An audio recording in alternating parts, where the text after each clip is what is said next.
and monitoring water level management of the Mona Reservoir. Right, that presentation will be done by Brian Bailey, Operations Director of Innovera. So Brian Bailey, Director of Operations at Innovera, a telecommunications and engineering company that has boldly expanded into the cloud. He has dedicated his career to bringing digital divide and transforming lives. To bridging the digital divide and transforming lives.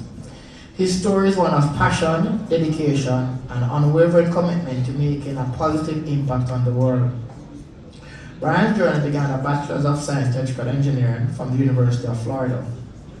Innovera is a company that is breaking barriers and reshaping the telecommunications landscape, which has not only enabled rural Jamaica to access fast internet via wireless microwaves, but also empowered local businesses to harness valuable data that was once out of reach from sensors deep in a bush. Right? Means extremely rural for those of us who don't understand that. One of Brian's most remarkable and recent achievements is the establishment of a private enterprise 5G network that delivers speeds greater than a gigabit. In addition to his impressive technical accomplishment, Brian is also a certified solutions architect associate in IT cloud applications on Amazon Web Services. His mission to connect the unconnected serves as a beacon of hope and a reminder that with determination and vision, we can create a world where connectivity knows no bounds. So I hope you guys see the connection. Mrs. Haynes was trying to ban the unbanned, but she mentioned at the 30%, right? And Brian will be connecting the unconnected. So let's let Brian feel welcome.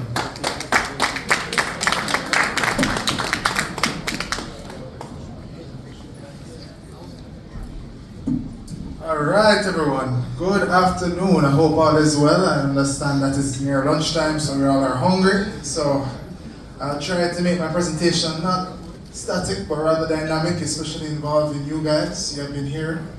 We'll be participating, if you will. So without further ado, today we'll be discussing IoT automation. IoT automation. Jamaica's fourth industrial revolution is here.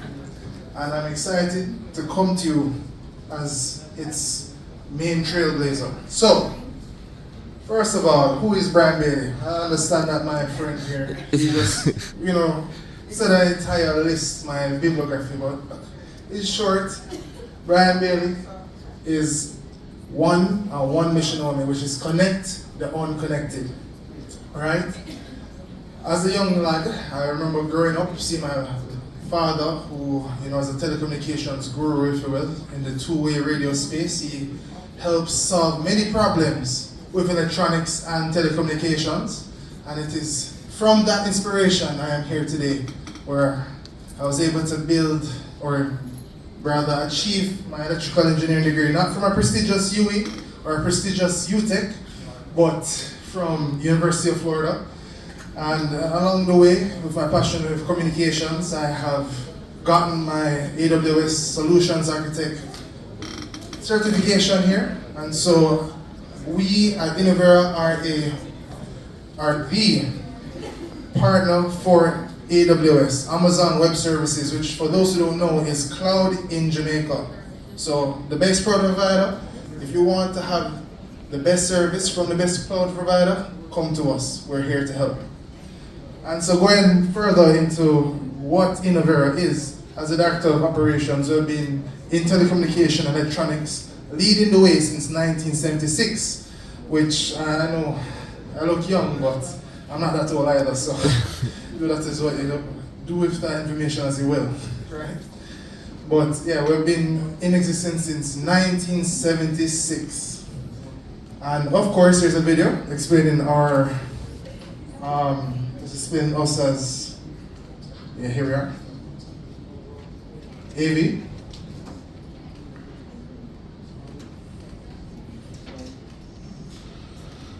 And a little technical glitch here.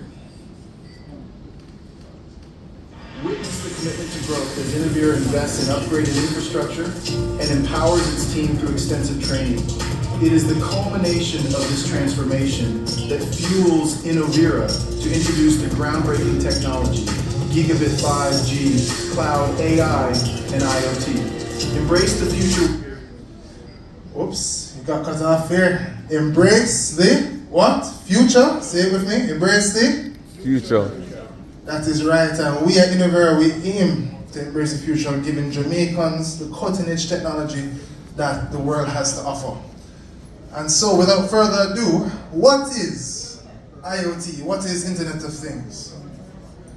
Now, I know when the first thing that comes to mind is Alexa. Am I right? That's the first thing that comes to mind? Oh, really? What is the first thing that comes to mind?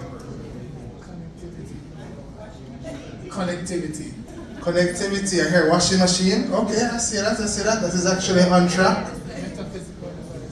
Metaphysical devices. We're going into big fancy words here. Engineers, I like that. So, as you said, it is metaphysical devices. It is a network of devices and sensors connected to the internet, right?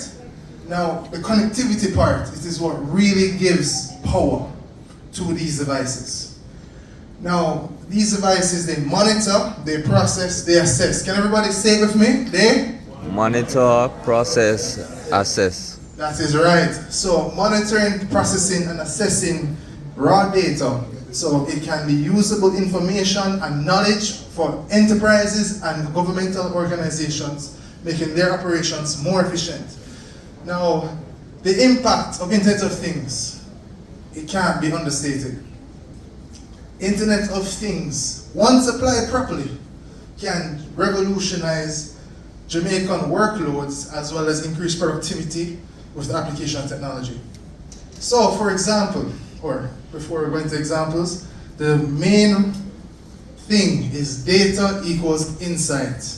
More data points, more ability to assess, more ability to monitor, of course, more ability to pivot and make better decisions. So, for example, the first industry that can really benefit from IoT or Internet of Things is smart hospitals, or the medical industry at that. Now, we all have family members that have been inside hospital, sadly, for one reason or the other. And we realize that hospitals, not just in Jamaica, are chronically understaffed, right? And so data collection is done traditionally by a doctor going to patient, assessing them on a daily basis, one time, one snapshot throughout the entire day. And if there is a medical emergency, God forbid, there is not a real-time response unless there is a physical alarm made, which, of course, in medical sense is very, very life-threatening.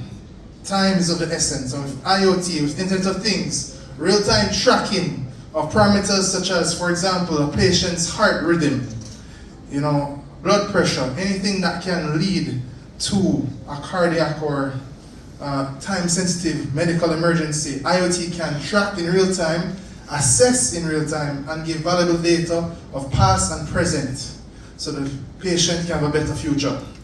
So that is one good example. And of course, we're engineers here. Smart factories is another application for IoT or Internet of Things. And this middle thing right here, the middle image right there, can everybody see it? Motor. Everybody guessed it, right? That's good. Motors are the crux of any operation or processes within an industrial setting, whether it is construction, it is mining, or it is manufacturing. Motors are important, but guess what? They fail. When they fail, guess what? Some things come to an entire halt. Production comes to a halt. Losing money, causing stress, all bad outcomes. This is what we call a reactive approach to motor management. However, with IoT or Internet of Things, you can actually have smart data collection, finding characteristics of thermal, electrical, and mechanical that can give signs that the motor will fail, and be proactive. That's the key word. Being proactive. As someone who likes to not have surprises, especially unpleasant, being proactive can help businesses avoid costly downtime, saving them money, which of course increases productivity. Wow, isn't technology great? So instead of relying on luck, they rely on smart data. And of course, smart utilities. Now, as a modern man, I love my water and my electricity. And of course, internet, but we're not getting into that now. Right? Water and electricity, these are two important commodities and they are very dynamic. They're fluids in a sense, especially water. And IoT can help with the smart monitoring of said systems using distributed sensors, right? From the start point to the end point. And it will enable proper monitoring so utility companies can make better decisions. So for example, just to put it in context, you know, when you're driving on the road and you just see whole of water on the road, pipe bust. But does the water utility company know that specific pipe bust? No. Yes, they have to rely on third-party reports. While with IoT, they can implement in their workflow or within their network of pipes and whatnot, pressure sensors which can then alert the relevant authorities or persons of this burst pipe, making it much more applicable to their use case and allowing them to rectify the situation before it gets to a water outage or a water shortage. And in this case now, especially I'm discussing our smart monitoring solution that we've implemented for our local utility provider of water here in Jamaica. And so here's a quick video of just explaining or showing what we did.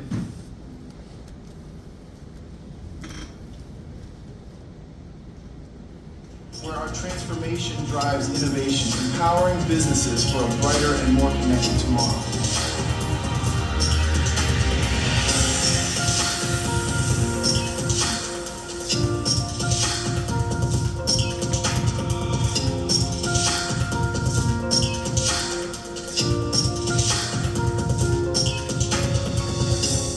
Sensational. Wow, can you just have a clap, clap for my team, man? I can't believe, to this day, I can't believe my team did that. And this is one of multiple that we've implemented for the local water utility. And so when it comes to AI, and knowing that we're collecting this data, I can unequivocally say that this buzz term AI is something to behold. The power of AI is seen especially with data. Data is knowledge that needs to be processed. Data is information that needs to be processed into knowledge, and AI enables this. AI supercharges data. And of course, to have integration and interoperability between AI and IoT, you need to have what? Cloud. Cloud enables everything to be inoperable and able to coexist with each other and making a better workflow. So, I've told you the why and I've told you the what. Now let's go into how. Whether you're non-technical or technical, after this presentation you should be able to be a somewhat of an IoT engineer, you know? Something like that. So, they have the 3 S's I like to say of how IoT works. The 3 stages, if you will. You have sense, send, synthesize. Can I have the audience say it for me? Send, synthesize. That is right. That is very exciting. I know you guys are hungry, so I'll give you a little leeway. I'm hungry too, so I fully understand. But yes, sense. Now sense is the most important aspect of IoT or Internet of Things. Why? Because this is a data collection of the actual information. So if you have garbage in, what would you get? Garbage out. That's right. So garbage out is not what we want. Having the right application, the right equipment for the execution will enable the right outcome. And so, for example, if you have a gas tank that you want to monitor the level of, you cannot use any sensor. You have to make sure it is intrinsically safe, meaning there's no electrical components that can cause explosion. That's one example. Just knowing the environment, optimizing, finding the right equipment, and the application of that. And of course, send. Send, send, send. How are we going to get information from the far out sensor way up in a bush to the important processing agent? You have two symbols here that are very familiar to you guys. You have Bluetooth Low Energy, which, believe it or not, the same technology that is on your phone right now is used out in the field as we speak for Internet of Things applications, which is, in my opinion, very cool. It is very low energy, but it's very low bandwidth too, so there's a trade-off there.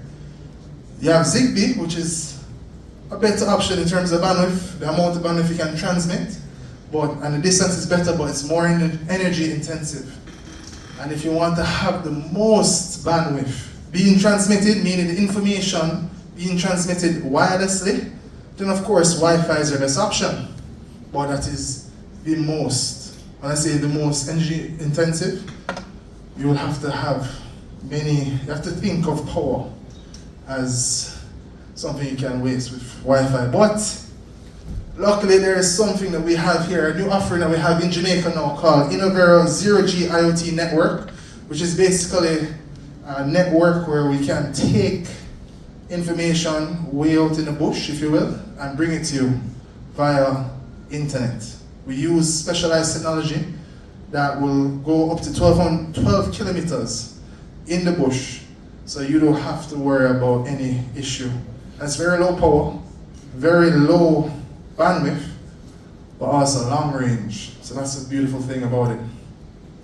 So that covers send, sense, send, and now we're going to what?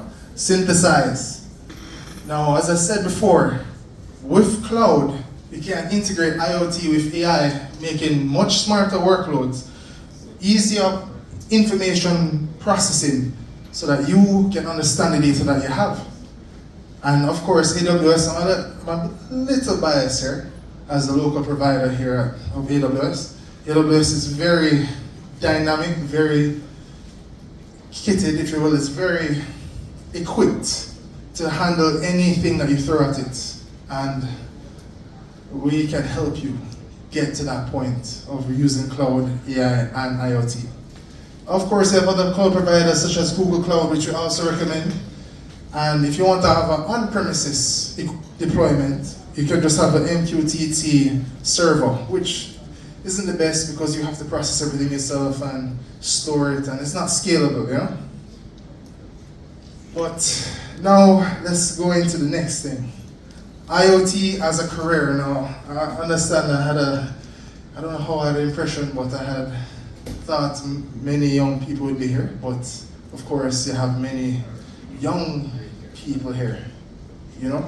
Meaning you guys are not first years. You're not first years. We're still young, trust me. With that said, IoT as a career, if let's say you know anyone that is pursuing IoT, or if you yourself want to pursue IoT as a career, there are three things, or two hard skills you need, which is specifically embedded systems, which is microcontroller programming and implementation, as well as to have a knack or a passion for telecommunications, right? Because it goes back to the sense, send, and synthesize. And of course, the three soft qualities you need to have is to be driven, to be dedicated, and to be dynamic, right? Can I have everybody just say that for me? You have to be dynamic, driven, and dedicated. Dedicated. That's right. Whether you're a first year or a senior executive, you can always pivot and become a part of the IoT revolution. So, Innovera is hiring. If you know any first years, second years, third years, or anyone who would like to join our crew, of course, Innovera is hiring. Email is info@innovera.solutions, or innoveracloud@gmail.com for those who don't like fancy domain names. They have those two options. Or if you know anybody, feel free. And if it's something that I leave here today with you guys, especially as engineers, which, by the way, JIE is doing such a great job, amazing job, especially Melissa and Sir Boyd, when you guys are paving the way for young and old engineers, the experienced and the inexperienced here. Thank you so much, JIE, for creating an amazing environment. Can I have a round of applause to JIE, please? That's right. And so I'd just like to leave with you guys a message, which is leverage your knowledge to make the world better. Making the world better as engineers is our duty because we solve problems with applied knowledge. Yes? Yes. That's right. So that is just the missions. Whether you didn't learn what IoT was, at least that is the one thing you come off with this presentation. So with that said then, as I said, it's very, very interactive, this presentation. So I'm going to go in the audience. Someone, can you please let me know, how would you improve Jamaica with IoT? Just give me a scenario, be creative, don't be shy. Traffic management. Hold on, you said traffic management, can you please go into it, sir? That's all I have on top of my head. I don't know, there are apps that you can go on that tell you where there is traffic and all that kind of thing, but to manage the timing, for example, at particular stoplights at different times of day. For example, I use one of the U-turn filters on Marcus Garvey Drive to make a U-turn. And that light stays on, and similar to one at Constant Spring on top of Run Round in there. Stays on for 3 seconds at all times, which is not enough for a car to make a U-turn, to maneuver, reverse, and typical steering, radius of all cars on the scene. So if there is some kind of way that could read the flow of traffic and adjust timing accordingly, so that we can have less interruption and less hitches in traffic movement. That's just one thing off the top of my head. Brilliant, brilliant. Can I have a round of applause? Oh, that's a very interesting application of smart cities. Very good. And I see my friend here. I'm just saying we have the old-fashioned version of that, but seeing as how he wants it to be Internet of Things, you may suggest to the NWA that they change to an infrared instead of a load-bearing weight connection to the traffic light. Yeah, so it's very possible. We have that. Okay, find the solutions. Of course, last one. Well, Caribbean is getting hotter. Right now in Trinidad, we have a yellow alert where we're expecting temperatures to go up to 42 degrees this week. What? Yellow alert for heat. All the schools are on monitoring for a major heat wave. So Jamaica, Trinidad, the Caribbean is now being affected by climate change, whether we like it or not. So in terms of monitoring heat for the elderly, depending on what type of temperatures we go over the next 5 to 10 years, we need some form of system to be implemented to monitor the level of the heat from the sun. More distributed notes for temperature. Wow, thank you so much. Everybody give a round of applause, please. Well, yes, with that said, then, you guys have any other questions? Or what? Yeah. All right. Hold on. So thank you, Brian. We'll just throw it open as well if there are any other questions for Brian. So Brian, a spin on his presentation was quite interesting. Instead of he looked at the IoT automation applications, right? And I guess there's a whole world of things that can be applied there. I must tell you, our upcoming president, I know is very interested. You may want to talk to him as well. Some youth. There may be some opportunities for synergy there. But listen, let's show our appreciation for Brian and his presentation. Very humble, very enthusiastic. We appreciate that. So we're going to have a slight adjustment to the schedule now, everyone. I know you're very hungry, so guess what? We're going to break for lunch. So what we're going to do, we're going to push the presentation which speaks to from CEO Prelapse, Revolutionary